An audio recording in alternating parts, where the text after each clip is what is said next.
4절 한 절의 말씀이 되겠습니다. 365면에 있습니다.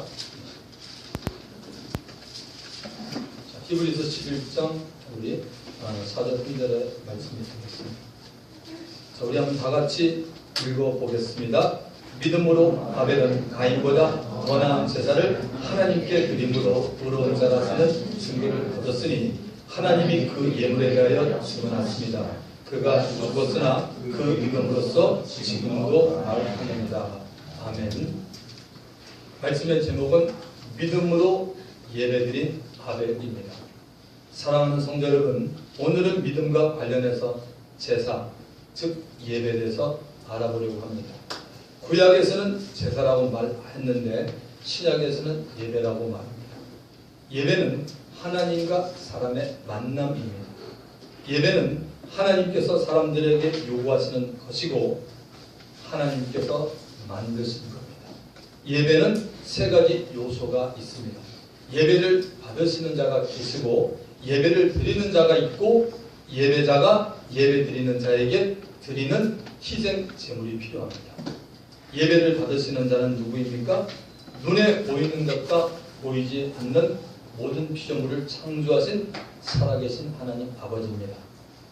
하나님만이 받아야 할 예배 자리에 이방신들이 대신해서 제사를 받고 있는 경우가 바로 사람들이 만들어낸 모든 종교입니다. 그러므로 종교에 대해는 사단이 있습니다. 예배를 드리는 자는 여러분 누구입니까? 모든 사람입니다. 그러나 실제로는 하나님의 백성뿐입니다. 하나님의 백성이 아닌 자들은 하나님께 예배를 드리지 않고 다른 대상에게 제사를 드리기 때문입니다. 희생제물은 어떤 것입니까? 아무 짐승이나 죽여서 희생을 시키면 안 됩니다.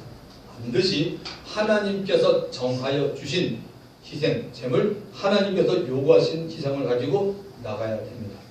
예수 안에 들어온 모든 자들에게는 예수님이 친히 희생제물이 되셔서 우리 죄인들의 죄를 사하기 위해서 피를 십자가 위에서 쏟아주셨습니다. 이제는 믿는 우리들에게 예수님의 피가 있기에 구약에서 그렇게 무서워했고 들어가기를 꺼려했던 하나님의 아버지가 있는 은혜의 보좌 지성소에 담대히 나아갈 수 있게 되었습니다. 성경은 이렇게 말합니다. 히브리서 10장 19절 20절 그러므로 형제들아 우리가 예수의 피를 힘입어 성문서에 들어갈 담력을 얻었나니 그 길은 우리를 위하여 휘장 가운데로 열어놓으신 새로운 산길이요 휘장은 곧 그의 육체니라고 말하고 있습니다. 자, 이제 우리가 읽은 본문 4절을 다 같이 한번 보겠습니다. 믿음으로 아벨은 가인보다 더 나은 제사를 하나님께 드림으로 의로운 자라 쓰는 증거를 얻었으니 하나님이 그 예물에 대하여 증언했습니다. 그가 죽었으나 그 믿음으로써 지금도 말하느니라. 여러분, 아벨과 가인이 누구입니까? 아담과 하와 사이에 태어난 아들들입니다. 아벨이 형 가인보다 더 나은 제사를 하나님께 드렸다라고 말합니다. 이 두 사람의 드린 제사가 참으로 중요했기에 성령께서 히브리서 기자를 사용해서 믿음이 있었던 동생 아벨이 형 가인보다 더 나은 제사를 드렸다고 알려주고 있습니다. 아벨이 형보다 더 나은 제사를 드림으로 이것이 우리에게 교훈이 되기 때문에 성령께서 기록하게 하신 겁니다. 흔히 여러분 우리가 이렇게 말합니다. 아무개는 믿음이 좋다, 믿음이 없다, 혹은 믿음이 없는 줄 알았는데 지나고 보니 그 사람 믿음이 있는 사람이야. 반대로 이렇게 말합니다. 믿음이 있고 좋은 줄 알았는데 시간이 지나고 보니까 믿음이 없는 사람이었다라고 말합니다. 그렇다면 무엇에 근거하여 이런 말들이 오고 갑니까? 그 사람의 행하는 모습을 보고 말하는 것입니다. 누구나 말로는 다 할 수 있습니다. 말은 행동보다 먼저 나가기 때문입니다. 그 사람이 말한 대로 하지 않을 때 우리들은 조금씩 경계를 가지게 됩니다. 말은 적지만 하나님의 영광을 위해서 행동으로 옮기는 지혜로운 사람들이 어디에나 있습니다. 사람과 사람끼리 약속을 해서 어기게 되면 어긴 사람은 신용이 없는 사람이 됩니다. 한 번, 두 번은 이해를 하지요. 그러나 자주 그렇게 하면 그 사람을 상대하기가 싫어집니다. 미국은 특히 그 신용사회라고 하는데 한국도 보니까 크레딧 신용사회가 점점 돼가는 것 같습니다. 신용이 없다는 말은 그 사람을 믿지 못하는 말과 똑같습니다. 하나님과 사람과의 관계를 한번 보십시다. 어느 편이 믿지 못할 세상입니까? 하나님이십니까? 사람입니까? 사람입니다. 하나님은 자신의 약속을 지키시는 신실한 하나님이십니다. 하나님은 절대 변하지 않습니다. 야고보서 1장 17절에 보시면 그는 변함도 없으시고 회전하는 그림자도 없으시니라고 말하고 있습니다. 사람이나 모든 피조물들은 움직일 때마다 그림자도 같이 움직이는데 하나님은 전혀 요동치 않는다는 겁니다. 모세가 기록한 민수기 23장 19절에 보시면 하나님은 사람이 아니시기 때문에 거짓말을 하지 아니하시고 인생이 아니하시나니 후회가 없으시도다. 어찌 그 말씀하신 바를 행하지 않으시며 하신 말씀을 실행하지 않으시냐라고 말하고 있습니다. 하나님은 우리가 하나님 앞에 나가서 우리의 못남과 잘남을 설명하지 않아도 이미 잘 알고 계십니다. 하나님은 죄를 범한 그 사람은 사랑하시지만 죄는 여전히 미워하고 계십니다. 하나님은 죄인을 신뢰하지 않습니다. 하나님은 저를 신뢰하지 않고 여러분을 신뢰하지 않습니다. 하나님은 변하지 않는 삼일체로 계신 자기 자신과 자신의 말을 믿고 신뢰하고 계십니다. 하나님은 죄인이 멸망당함을 원하지 않게 독생자 예수를 이 세상에 보내주었습니다. 그리고 예수를 믿고 구원받은 하나님의 자녀들에게 하나님의 말씀을 신뢰하고 하나님의 말씀을 믿으라고 했습니다. 사람을 창조하신 이후로 사람들에게 끊임없이 그리스도를 통해서 하나님을 믿으라고 말하고 있습니다. 눈에 보이지 않는 하나님의 원수며 에덴 동산에서 사람을 타락하게 만든 마귀 사단은 지금도 사람들을 유혹해서 하나님을 믿지 못하게 온갖 방해를 하고 있습니다. 아무리 하나님이 우리를 사랑하신다 하여도 마귀는 계속 하나님의 사랑을 의심하게 만들고 하나님을 믿지 못하게 하고 있습니다. 그러므로 성경이 우리에게 말하고 있는 믿음은 대단히 중요합니다. 아벨이 형보다 더 나은 제사를 하나님께 드렸다는 증거는 그가 하나님께 바친 예물이라고 오늘 말하고 있습니다. 아벨이 드린 예물이 아벨이 하나님을 신뢰하고 있었다라고 증거하고 있다는 말입니다. 하나님은 아벨이 드린 예물을 통해 아벨이 나를 참으로 사랑하고 믿고 있다라고 말하고 있습니다. 다 같이 성경의 첫 번째 책인 창세기 4장을 다 가보겠습니다. 여러분 성경 창세기 4장을 다 펼치세요. 거기서 이제 주로 얘기할 겁니다. 스크린에도 나오겠지만 여러분 성경을 펼 수 있는 분은 펴시기 바랍니다. 자, 창세기 4장 1절과 2절을 보시면 아담이 그의 아내 하와와 동침하며 하와가 임신하여 가인을 낳고 이르되 내가 여호와로 말미암아 등남하였다니라. 그가 또 가인의 아우 아벨을 낳았는데 아벨은 양치는 자였고 가인은 농사하는 자였더라. 여러분이 여기서 분명히 보아야 될 말씀은 아벨은 양치는 자였고 가인은 농사하는 자였더라입니다. 성경에 분명히 그렇게 기록되어 있습니다. 하나님 앞에 범죄하고 에덴에서 쫓겨나 사는 아담과 하와가 하나님의 은혜로 자식을 낳았습니다. 가인과 가인의 아우 아벨을 낳았습니다. 두 아들의 직업이 달랐습니다. 가인은 농부였고 아벨은 목동이었습니다. 3절을 보시면 세월이 지난 후에 가인은 땅의 소산으로 제물을 삼아 여호와께 드렸고 어느 정도의 시간이 지나갔는지는 정확히 알 수 없습니다. 하지만 분명한 것은 아담의 두 아들이 하나님께 제사를 드리기 시작했다는 것입니다. 주 안에서 사랑하는 성도 여러분, 이 두 사람이 하나님께 제사를 드리는 방법을 어떻게 알았을까요? 여러분 개인적으로 생각해 보신 분이 있나요? 두 가지로 보여집니다. 하나는 하나님이 직접 이 두 사람에게 알려주었다는 가능성을 봅니다. 비록 죄인들이 되어서 하나님을 만날 수 없었지만 하나님이 찾아오면 얼마든지 가능한 일입니다. 실제로 창세기 4장 6절이나 13절을 보면 우리가 알 수 있습니다. 여러분의 눈을 한번 맞춰 보십시오. 창세기 4장 6절에 여호와께서 가인에게 이르시되 여호와께서 가인에게 이르시되 창세기 4장 13절에는 가인이 여호와께 아뢰되 내 죄벌이 지기가 너무 무거우니까.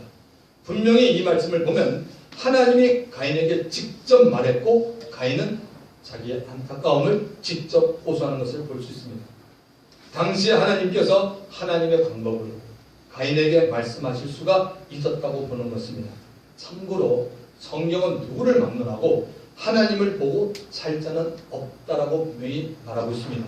출애굽기 33장 20절 모세에게 하나님이 이렇게 말합니다. 또 이르시되 모세야 네가 내 얼굴을 보지 못하리니 나를 보고 살 자가 없음이니라고 말합니다. 디모데전서 6장 16절, 사도 바울이 주 안에서 사랑했던 디모데에게 보낸 첫 번째 편지 디모데전서 6장 16절에는 오직 그에게만 죽지 아니함이 있고 가까이 가지 못할 빛의 거가 쓰고 어떤 사람도 보지 못하였고 또 볼 수 없는 이시니 그에게 존귀와 영원한 권능을 돌릴지어다. 아멘. 아멘입니까? 자, 또 하나는 부모로부터 배워서 두 사람이 제사 예배를 드렸다고 생각합니다. 아담과 하와는 선악과를 따먹기 전까지는 하나님을 직접 만나보았습니다. 그리고 대화를 했던 자들입니다. 불순종으로 말미암아 영적인 눈은 사라지고 육신의 눈이 밝아져 자신들의 몸이 벗은 줄을 알고 무화과 나무 잎을 엮어 심화를 했습니다. 죄를 범하고 난 후 하나님의 음성을 듣고 벗은 사실로 인하여 두려웠고 숨어 있었던 아담과 하와에게 하나님이 하나님 앞에 나올 수 있는 방법을 직접 알리고 보여주었습니다. 그 방법은 바로 가죽옷입니다. 창세기 3장 21절에 가보시면 여호와 하나님이 아담과 그의 아내를 위하여 가죽옷을 입히시라고 기록되어 있습니다. 죄로 인한 부끄러움을 감추기 위해서 아담과 하와가 만들었던 무화과 잎을 하나님이 걷어내고 살아있는 짐승을 죽여서 그 피가 흐르고 있는 가죽으로 옷을 지어 주었습니다. 죄인인 모든 인생에게 하나님이 직접 지어 입히시는 가죽옷은 하나라는 것을 알 수 있습니다. 바로 예수 그리스도의 옷입니다. 하나님이 영원부터 준비하신 하나님의 어린 양이 되신 예수께서 짐승같이 몸이 찢겨서 그의 몸에서 흘리시는 피로 죄인에게 옷을 입게 해주실 것을 말하고 있습니다. 아담과 하와가 두 자식에게 하나님이 알려주신 하나님 앞에 나가는 방법을 가르쳐 준 겁니다. 저는 지금 여러분에게 말한 두 가지 사실, 하나님이 직접 이 두 사람에게 알려준 방법, 그리고 부모로부터 배운 방법 가운데 부모로부터 배운 방법을 저는 택하고 싶습니다. 그래서 저와 여러분 우리의 신앙이 우리 자신을 위해서도 중요할 뿐 아니라 우리 다음 세대를 위해서도 중요합니다. 저와 여러분의 믿음이 하나님 앞에 올바로 서야 한다는 말씀입니다. 제가 부모로부터 배운 방법을 택한 것은 창세기 4장 3절에 보면 세월이 지난 후에 가인은 땅의 소산으로 재물을 삼았다는 말씀이 나옵니다. 가인이 땅의 소산으로 재물을 삼은 것을 저는 부모 아담에게 배웠다고 보고 있습니다. 창세기 3장 23절에 가보시면 여호와 하나님이 에덴 동산에서 그를 내보내어 그의 근원이 된 땅을 갈게 하시는 말씀이 나옵니다. 여러분 무슨 말씀입니까? 하나님이 아담을 어떻게 만들었습니까? 흙으로 만들었습니다. 몸이 흙으로 왔기 때문에 그의 근본된 그 흙인 토지를 갈게 했다는 것입니다. 아담은 여러분 농부였습니다. 아담은 논과 밭을 경작하면서 살고 있었습니다. 적어도 1년에 한 번은 씨를 심고 추수를 했을 것입니다. 추수하면서 첫 열매를 하나님께 바쳤다는 것을 생각해 보는 것은 그리 이상한 일이 아닙니다. 두 아들은 이 모습을 해마다 본 것입니다. 아버지 아담이 하나님께 첫 열매를 정성스럽게 드리는 모습을 두 아들은 잘 보고 있었습니다. 그러나 가인은 보기는 보았는데, 여기부터 말씀을 잘 들으시기 바랍니다. 가인은 보기는 보았는데 별로 관심을 갖지 않고 보았던 겁니다. 하나님께 내가 소유한 것의 얼마를 제물로 드리면 되는구나라고 막연히 생각을 한 것입니다. 하나님께 제사 드리는 부모 아담을 관심 있게 보지 않았다는 것은 속으로 하나님을 경외하지 않았다는 말씀과 똑같습니다. 세월이 흘러갔습니다. 두 아들이 다 장성한 사람이 되어서 자기들이 소유한 것으로 하나님께 제사를 드리게 되었습니다. 가인은 하나님의 방법대로 제사를 드리지 않고 자기가 생각한 대로 바로 적당히 제사를 드린 겁니다. 가인은 자기가 생각한 대로 땅의 소산으로 제물을 삼아 하나님께 드렸습니다. 문제는 가인의 마음이었습니다. 마음이 전혀 움직이지 않는 상태에서 하나님께 제물을 드렸습니다. 여러분들도 그런 적 많죠? 창세기 4장 5절에 가보시면 가인과 그의 제물은 받지 아니하신 자라고 우리에게 알려주고 있습니다. 가인과 그 제물은 받지 아니하신 자. 여기서 신앙의 중요한 원칙을 우리는 배울 수 있습니다. 하나님께 예배드리는 가장 중요한 요소는 먼저는 예물이 아닙니다. 예배드리는 사람입니다. 믿으시면 아멘 하십시오. 예배를 통해서 하나님은 우리 각 사람을 보고 있습니다. 하나님은 우리의 외모를 보시는 것이 아니라 우리의 중심을 보시고 계십니다. 성경은 우리들에게 두 가지의 사실을 분명히 알려주고 있습니다. 요한일서 4장 10절, 요한일서 4장 10절. 사랑은 여기 있으니 우리가 하나님을 먼저 사랑한 것이 아니요 하나님이 우리를 사랑하사 우리 죄를 속하기 위하여 화목제물로 그 아들을 보내셨습니다고 말합니다. 저와 여러분이 먼저 하나님을 사랑한 것이 아닙니다. 이 땅에는 한 사람도 그런 사람은 없습니다. 하나님이 우리를 일방적으로 사랑했다라고 말하고 있습니다. 그래서 예수님은 어떻게 우리가 하나님을 사랑해야 할지를 알려줬습니다. 마가복음 12장 30절에는 네 마음을 다하고 목숨을 다하고 뜻을 다하여 주 너희 하나님을 사랑하라 하신 것이요. 여기 보면 마음이 먼저입니다. 마음을 다하고 하나님을 사랑하라고 말합니다. 마음으로부터 진실로 하나님을 사랑하지 않는 가운데 하는 모든 신앙의 행위들은 가식이 될 수 있다는 것입니다. 그런데 하나님을 마음으로 사랑하면 목숨을 바쳐서 우리의 의지를 다 동원해서 온 힘을 다해서 사랑할 수 있다는 것입니다. 우리 각자가 할 일은 우리의 마음을 지켜야 되는 것입니다. 저도 제 마음을 지키고 여러분 각 사람도 여러분의 마음을 지키고 직분에 관계없이 여러분의 마음을 여러분 스스로 지켜야 되는 것입니다. 성경은 솔로몬이 기록한 잠언서 4장 23절을 통하여 말합니다. 무릇 지킬 만한 것보다 더욱 내 마음을 지키라. 생명의 근원이 이에서 남이라고 알려줍니다. 저와 여러분의 영원한 생명이 어디에 있습니까? 우리의 마음으로부터 나오기 때문에 이 마음을 원수 마귀에게 뺏기면 안 된다라고 말합니다. 잠언서 25장 28절에 중요한 말씀이 기록되어 있습니다. 자기의 마음을 제어하지 아니하는 자는 저는 여러분의 마음을 제어하지 아니하는 자는 성읍이 무너지고 성벽이 없는 것 같으니라. 성읍이 뭡니까? 도시입니다. 성벽 보안 울타리가 없는 것 같다라고 말합니다. 저와 여러분의 마음의 성벽이 무너지면 원수가 언제든지 들어와서 우리를 갉아먹고 해친다고 성경은 말하고 있습니다. 누구 때문이냐고요? 그 문제가 우리 각자에게 달려있다라고 말합니다. 마음을 적들에게 뺏기면 큰일 납니다. 그래서 저와 여러분은 예수 안에서 항상 적극적이고 긍정적인 생각을 마음에 품게 되시기를 주의 이름으로 축원드립니다. 분명히 아담은 가인과 아벨에게 하나님 앞에 나가기 위해서는 희생제물의 피도 있어야 하고 모든 것이 다 하나님의 것이므로 감사의 첫 열매를 드려야 한다는 것을 가르쳐 주었다고 생각합니다. 창세기 4장 4절을 보겠습니다. 아벨은 자기도 양의 첫 새끼와 그 기름으로 드렸더니 여호와께서 아벨과 그의 제물은 받으셨으나, 여기 분명히 양의 새끼가 아니라 양의 첫 새끼라고 나오고 있습니다. 그리고 양의 기름. 아벨도 자기 차례가 되어 형 가인처럼 하나님 앞에 제물을 드렸습니다. 아벨은 부모 아담이 하나님께 제사 드리는 것을 본 그대로 하나님 앞에 믿음으로 나아갔습니다. 그 자기가 기른 양이 생산한 처음 태어난 양을 하나님께 드렸고 그 양의 기름을 드렸습니다. 아벨은 자기의 생각대로 제사를 드리지 않았습니다. 믿음을 가지고 제사를 임한 겁니다. 하나님이 아벨에게 드린 제사에 대해서 말했습니다. 아벨과 그 제물은 하나님이 받으셨다고 말합니다. 아벨의 중심이 하나님을 향하고 있었으므로 아벨을 하나님은 먼저 받으신 겁니다. 그리고 그 사람 아벨이 하나님께 드리신 제물을 받은 겁니다. 하나님을 향한 마음이 온전히 바로잡혀 있는데 어떻게 내 마음대로 하나님께 제물을 드리겠습니까?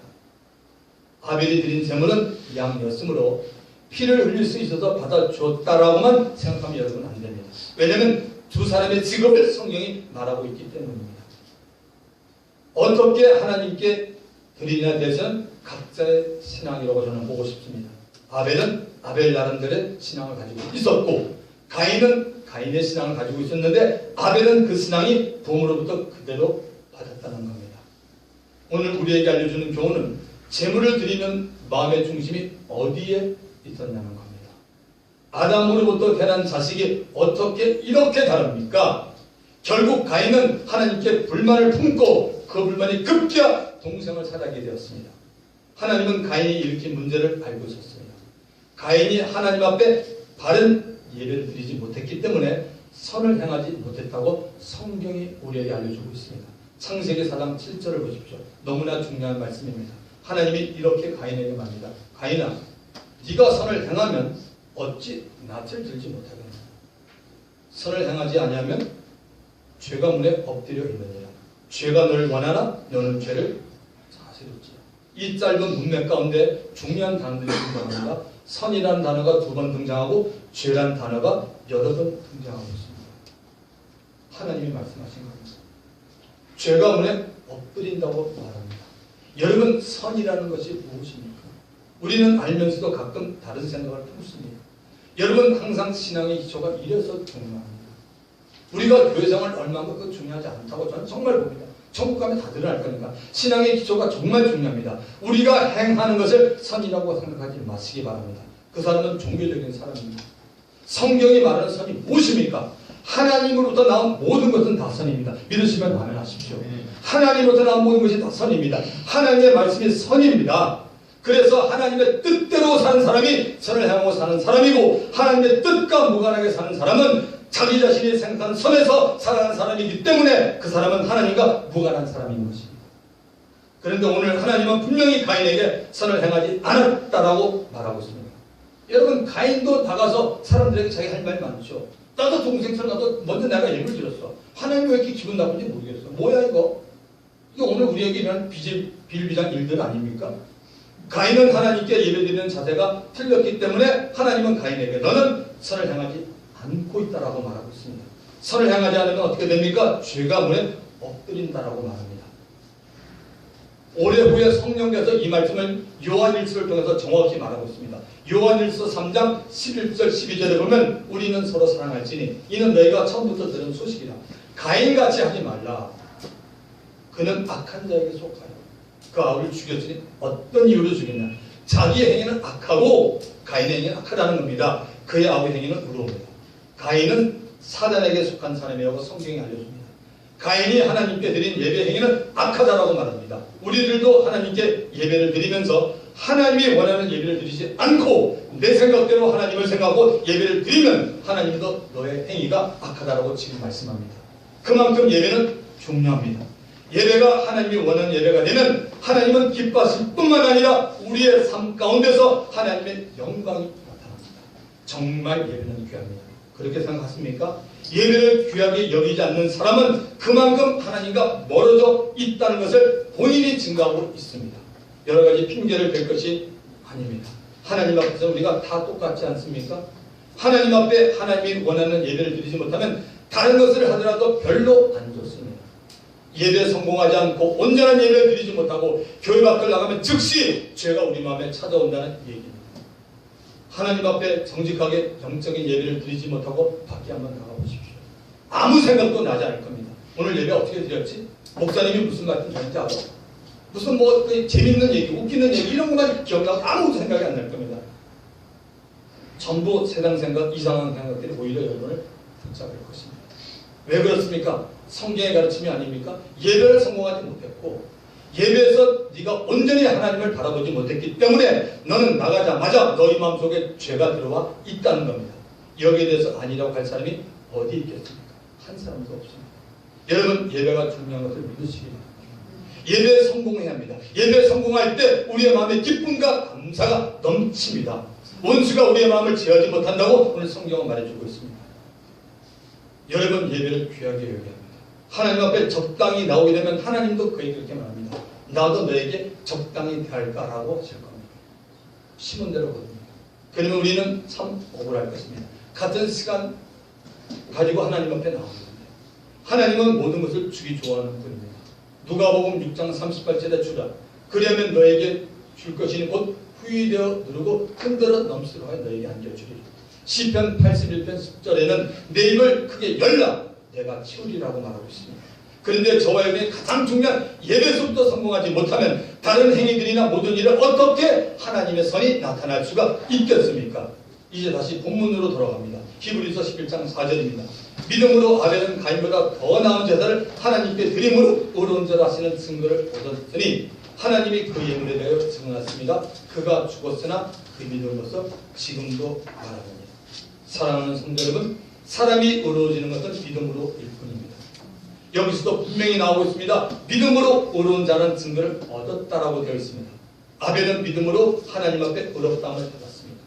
그 의롭다함을 받은 사람의 증거로 하나님이 원하는 예배, 즉 가인보다 더 나은 예배를 하나님께 드렸다는 말씀입니다. 가인도 예배를 드렸습니다. 그렇지만 성경이 뭐라고 말합니까? 하나님이 가인의 예배를 기뻐하지 않고 아벨의 예배를 기뻐했다고 되었습니다. 그러니까 저와 여러분, 우리는 어떤 사람이 되어야 합니까? 우리는 아벨 같은 사람이 되어야 하지 않겠습니까?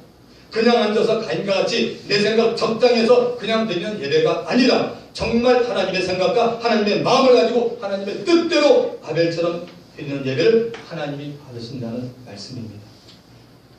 아벨이 드린 예물이 더 나은 예배를 하나님께 드렸다는 증거입니다. 자기가 가졌던 양의 첫 새끼와 양의 기름을 드리게 된 것입니다. 아벨은 형 가인에게 죽임을 당했습니다. 그러나 아벨은 죽은 후에도 믿음으로 여전히 지금도 말하고 있습니다. 하나님께서 아벨 자신이 믿음으로 드린 예물로 말미암아 의롭다 하신다고 말하고 있습니다. 지금 시점에서 보면 아벨은 수천 년 전의 사람입니다. 그러나 아벨은 살아계신 하나님 아버지 품 안에 영원히 살아있습니다. 아벨의 믿음은 오늘 우리 모두에게 예배가 얼마나 중요한지를 말하고 있습니다. 간단히 말해서 예배는 믿음과 희생제물과 예물이 동반되어함을 말합니다. 우리에게는 영원한 희생제물이 되신 갈보리 십자가에 달리신 예수 그리스도가 있습니다. 단번에 피로 말미암아 언제든지 우리는 하나님 아버지 앞에 당당하게 나갈 수 있습니다. 또한 하나님을 믿는 믿음으로 예배를 드리면 그 예배는 진실된 예물이 있어야 됨을 말하고 있습니다. 하나님이 기뻐 받으시는 예배는 믿음으로 드리는 영적인 예배인 것입니다. 조금 무리한 표현이 될지는 모르지만 이 아벨과 가인의 사건을 조금 더 영적으로 더 잘 보면 여러분, 아벨은 누구를 말합니까? 오실 예수 그리스도를 말하고 있습니다. 아벨은 둘째, 예수님은 둘째 아담이라는 것을 여러분 알고 있지 않습니까? 고린도전서 15장에 나옵니다. 가인은 형이었고 아벨은 동생이었습니다. 가인은 무엇을 말하고 있습니까? 아담 인류의 모든 사람들을 말하고 있는 것과 똑같습니다. 아벨은 믿음으로 하나님께 하나님이 원하는 예배를 드렸습니다. 예수님은 어땠습니까? 이 땅에 오셔서 순종함으로 하나님을 믿는 믿음으로 말미암아 자기의 몸을 다 내어드렸습니다. 그래서 지금도 하늘에서는 무엇이 증거되고 있습니까? 예수의 피가 있는 사람은 의롭다라고 증거되고 있습니다. 아멘. 하나님은 독생자 예수를 영혼의 품속에 품으셨다가 그 아들이 이 땅에 오게 하신 겁니다. 요한복음 1장 18절에 말합니다. 본래 하나님을 본 사람이 없으되 아버지의 품속에 있는 독생하신 하나님이 나타내셨느니라고 분명히 말합니다. 이 예수님은 저와 여러분 이 땅에 있는 모든 사람을 위해서 희생제물이 친히 되신 겁니다. 그리고 예수님은 억울하게도 첫 번째 아담 안에 있는 모든 후손들, 자신이 택한 이스라엘 백성까지 포함해서 그들에 의해서 로마 군인에게 처참한 죽음을 맞이하게 되었습니다. 오늘 이 아벨의 모습은 하나님께서 인간이 죄를 범하자마자 인간에게 죄가 있다는 것과 그 죄가 어떻게 영향을 미친다는 것을 알려주고 있습니다. 그뿐 아니라 하나님은 그 죄 가운데서도 저와 여러분을 사랑하셔서 이미 독생자 예수 그리스도를 예배했다는 사실입니다. 예수님은 저와 여러분을 위해서 오늘도 우리를 향하여 팔을 벌리고 계십니다. 누구든지 주님 품에 들어가는 사람들은 하나님이 의롭다 하실 뿐만 아니라 우리에게 새로운 힘을 주십니다. 성경은 로마서 12장 1절에 말합니다. 그러므로 형제들아 내가 하나님의 모든 자비하심으로 너희를 권하니 너희 몸을 하나님 기뻐하는 거룩한 산제사로 드리라. 이는 너희들의 영적 예배라고 말합니다. 사랑하는 성도 여러분, 예배라고 그냥 다 예배가 아닙니다. 성경이 말하는 예배는 무엇입니까? 영적인 예배를 하나님 앞에 드리라고 말하고 있습니다. 우리의 영혼육을 하나님께 드리는 믿음의 예배가 바로 영적 예배입니다. 저와 여러분이 영이 우리의 혼을 지배하고 그 혼이 우리의 몸을 지배해서 하나님께 몽땅 다 드리는 예배를 하나님이 기뻐 받으시는 것입니다. 여러분 예배에 성공하시기 바랍니다. 예배에 성공하시면 하나님께서 우리의 삶 가운데 함께 하십니다. 예배에 성공하면 원수로부터 하나님이 보여주신다고 말하고 있습니다. 여러분 모두 눈을 감아주시기 바랍니다. 오늘 하나님은 히브리서 11장 4절을 통해서 저와 여러분에게 말씀하고 있습니다. 아벨과 가인의 사건을 통해서 이 사건은 당시의 사건만 아니라 오늘 우리의 삶 자체라고 말하고 있습니다. 성령님은 히브리서 기자를 통해서 이 말씀을 기록하게 했습니다. 그리고 믿음이 무엇인가를 보여주면서 제일 처음 등장하는 인물로 아벨을 보여주고 있습니다. 저는 저와 여러분 한 사람 한 사람이 정말 주 안에서 아벨 같은 사람이 되기를 원합니다.